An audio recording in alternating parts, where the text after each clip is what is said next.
बहुत साल पुरानी बात है। एक गांव में दो भाई रहता था। एक भाई बहुत ही अमीर था, उसके पास सब कुछ था। और छोटा भाई बिरजू बहुत ही गरीब था, उसके पास तो कपड़े भी नहीं थे, खाने पीने का लाले थे। उसका परिवार भूख के मारे तड़प रहा था। इसीलिए बिरजू ने सोचा कि क्यों ना भाई के पास जाकर मदद मांगी जाए। जब बिरजू अपने बड़े भाई के पास गया, बिरजू की बात सुनकर बड़े भाई मदद करने से मना कर दिया और अपने बड़े भाई की मना करने से बिरजू बहुत ही दुखी हुआ। एक दिन बिरजू काम ढूंढते ढूंढते पूरे गांव में भटक रहा था कि तभी बिरजू को एक बूढ़ा सा आदमी दिखा जिसके पास तीनों पेटियां थी और वो पेटियां वो बूढ़ा आदमी से उठाए नहीं जा रहा था। बिरजू वो बूढ़ा आदमी के पास गया और कहा कि क्या मैं आपकी मदद कर दूं? ठीक है बेटा, तुम ये पेटियां अपने सर पर उठा लो और मेरे घर तक चलो। ठीक है कहकर बिरजू वो पेटियां अपने सर पर उठा लिया और वो बूढ़ा आदमी के घर तक पहुंच गया। शुक्रिया बेटा, ये पेटियां मेरे घर तक पहुंचाने के लिए। बेटा, तुम्हें देखकर लग रहा है कि तुम बहुत परेशानी में हो। जी बाबा जी, मैं बहुत ही गरीब आदमी हूँ। एक वक्त का खाना भी नहीं है मेरे पास, ना मुझे कोई काम मिल रहा है। ठीक है बेटा, तुम यहीं पर रुको, मैं अभी आता हूँ।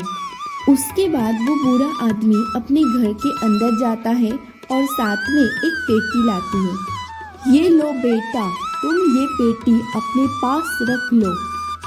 पर बाबा, मैं ये पेटी का क्या करूँगा? बेटा, ये कोई ऐसी वैसी पेटी नहीं है, ये एक जादुई पेटी है। यह पेटी खोल के तुम जो मांगोगे वही तुम्हें मिल जाएगा।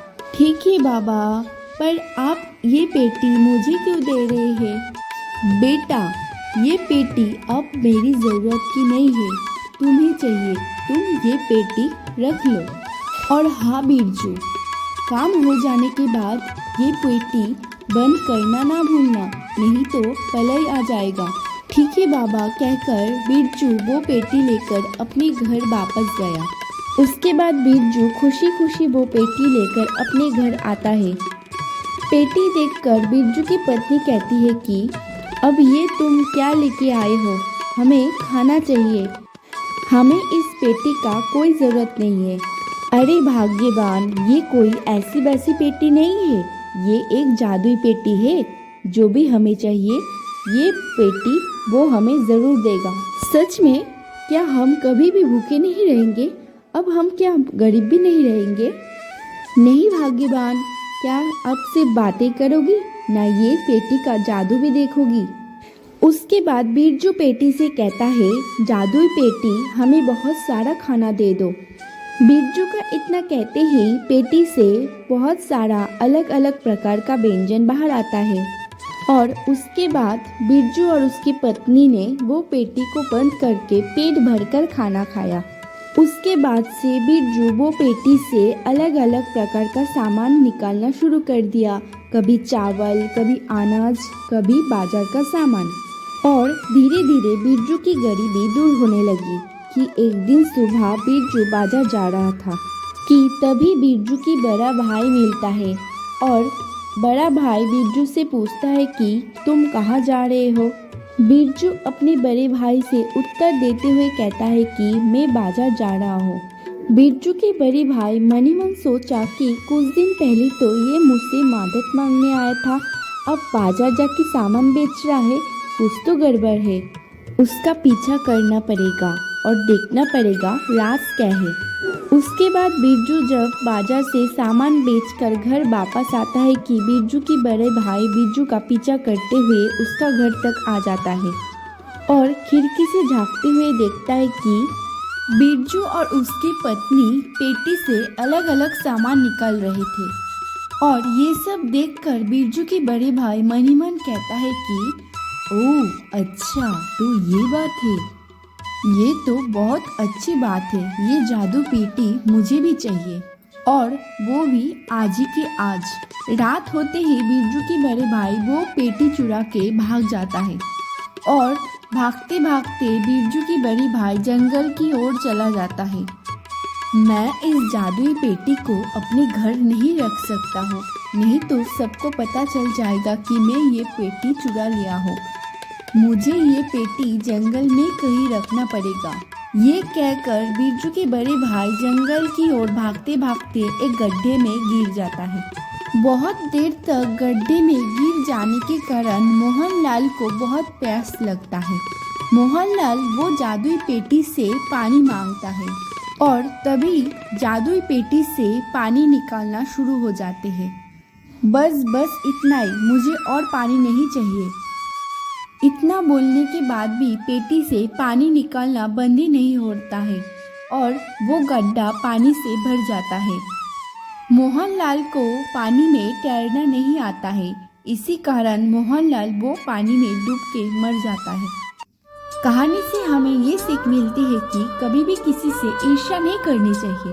जिसके पास जितना है उसमें खुश रहना चाहिए। लक्ष्मणपुर गांव में बिरजू अपनी पत्नी कमला के साथ रहता था। बिरजू लक्ष्मणपुर गांव का सबसे गरीब व्यक्ति था।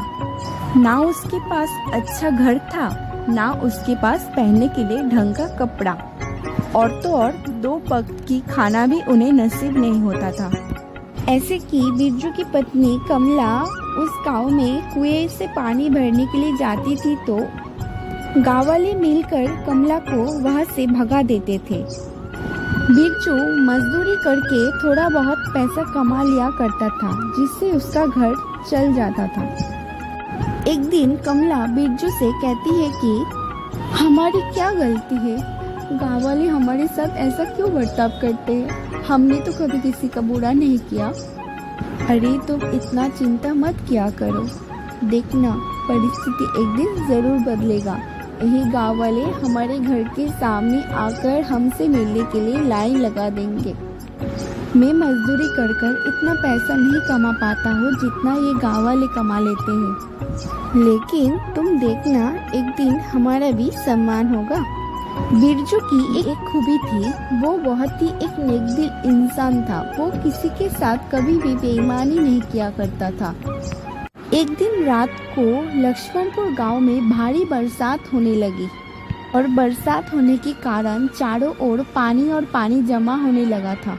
ये देखकर घर की सारी जरूरतें सामान बिरजू और उसकी पत्नी ने एक बैग में भरने लगा और पास ही में बड़े भाई के घर की ओर जाने लगा। बड़े भाई के घर के सामने जाने के बाद ही बिरजू, भैया आपसे थोड़ा काम था, जरा बाहर आइए ना। क्या हुआ बिरजू, तुम इतने भारी बरसात में यहाँ क्या कर रहे हो? भैया ये कुछ घर के जरूरती सामान है, पानी के साथ ये सामान बह ना जाए इसलिए आपके घर में ये सामान रखने के लिए आया हूँ।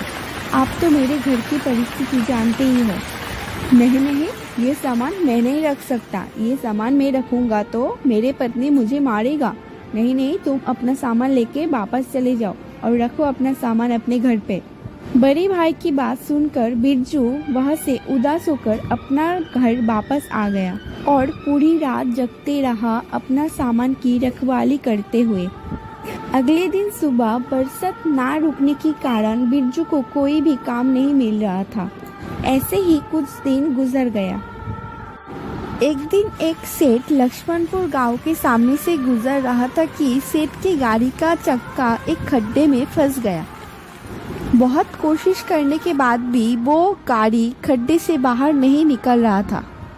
वो सेठ गाड़ी से बाहर आकर वहां से गुजरते हुए लोगों से मदद मांगनी कि गुजरते हुए लोगों ने सेठ के मुंह के ऊपर ही मना कर दिया, ये बोलकर कि क्या इस इतना बारिश में हम कैसे आपकी मदद करें।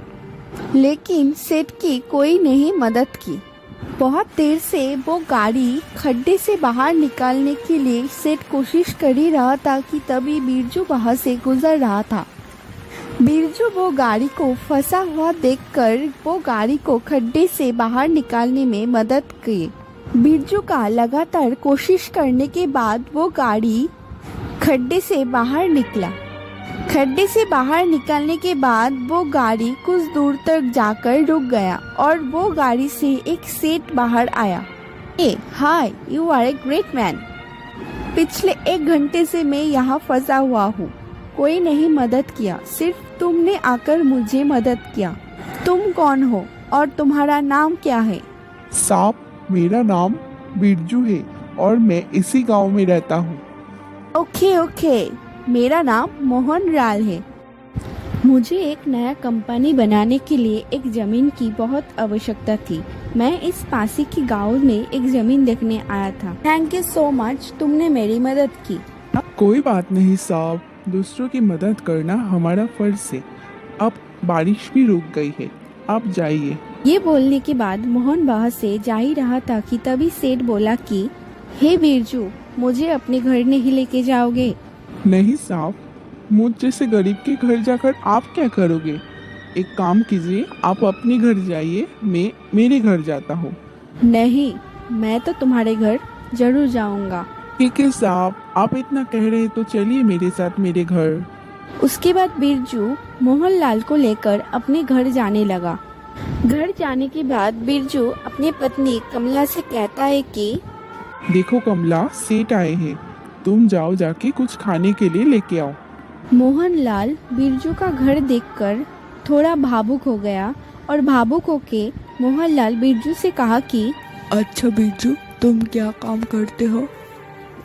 क्या बताऊँ साहब, मैं तो ऐसे मजदूरी का काम करता हूँ, लेकिन भारी बरसात होने के कारण अब तो मुझे कुछ काम ही नहीं मिल रहा है। कि तभी मोहन की पत्नी कमला एक प्लेट में एक गुड़ का टुकड़ा और साथ में पानी लाई और मोहनलाल को देते हुए बोली कि सेठ जी, मेरे पास अभी के लिए यही बचा है, कृपया करके आप खा लीजिए। हाँ, लाओ, क्यों नहीं। अच्छा बिरजू, तुम ये बताओ, तुम्हें काम नहीं मिल रहा है तो तुम चाहो तो मैं तुम्हें काम दे सकता हूँ। क्या साहब, आप सच में मुझे काम देंगे? हाँ बिरजू, शहर में मेरे पास बहुत सारे काम रहते हैं और वैसे भी मैं एक ऐसा व्यक्ति को ढूंढ रहा था जो बहुत ही ईमानदार और नेकदिल इंसान हो। आज जाकर वो व्यक्ति मुझे मिल गई। ठीक है साहब, कैसा काम है और क्या काम करना होगा मुझे आप ये बता दीजिए, मैं आपके साथ काम करने के लिए तैयार हूँ। लेकिन ठीक है, तुम तो मेरे साथ काम करोगे, उसके लिए तुम्हें इस घर में रहने की जरूरत नहीं है। तुम मेरे साथ शहर चलो और कल मैं आके तुम्हें लेके जाऊंगा। तुम अपना पूरा सामान बांध के रख देना और मैं तुम्हें एक नया घर दिला दूंगा। सेठ की बात सुनकर बिरजू और कमला दोनों ही बहुत खुश हो गए। अगले दिन सुबह एक बड़ा सा गाड़ी बिरजू के घर के सामने आकर रुका और ये देखकर गाँव वाले की आँख फटी की फटी रह गया। सेठ जी गाड़ी से निकलने के बाद बिरजू के घर के अंदर गया और बिरजू से बोला कि क्या बिरजू, तुमने पूरा सामान बांध लिया ना ठीक से? तो फिर ठीक है, चलो अब हम चलते हैं। बिरजू और उसकी पत्नी वो गाड़ी में जाकर बैठ गए और पूरे गांव का ध्यान उसी गाड़ी में था। मोहनलाल बिरजू और उसकी पत्नी को लेकर शहर आ गया। उसके बाद सेठ ने बिरजू को रहने के लिए एक बड़ा सा घर दिया। उसके बाद बिरजू सेठ के साथ काम करने लगा और पूरा काम अच्छे से समझ गया। बिरजू का घर तो अच्छा ही था और साथ ही साथ बिरजू अच्छा पैसा कमाने भी लग गया। कभी कभी गाँव वाले बिरजू का घर और बिरजू से मिलने के लिए शहर में आने लगे। और तो और जो बड़े भाई ने बिरजू का सामान रखने के लिए मना कर दिया था, वो भाई भी बिरजू से आकर मिलने लगा। बिरजू तो अपने मेहनत और ईमानदारी से सब कुछ पा लिया था जो उसके बड़े भाई को भी नहीं मिला था। तो दोस्तों, परिस्थिति कैसा भी हो, वक्त हमेशा बदलता है। अपनी ईमानदारी को कभी नहीं खोनी चाहिए और मेहनत से आगे बढ़ना चाहिए, क्योंकि मेहनत का फल मीठा होता है। तो दोस्तों, वीडियो पसंद आई तो वीडियो को लाइक कर दीजिए और चैनल में नए तो चैनल को subscribe. Thanks for watching friends, bye.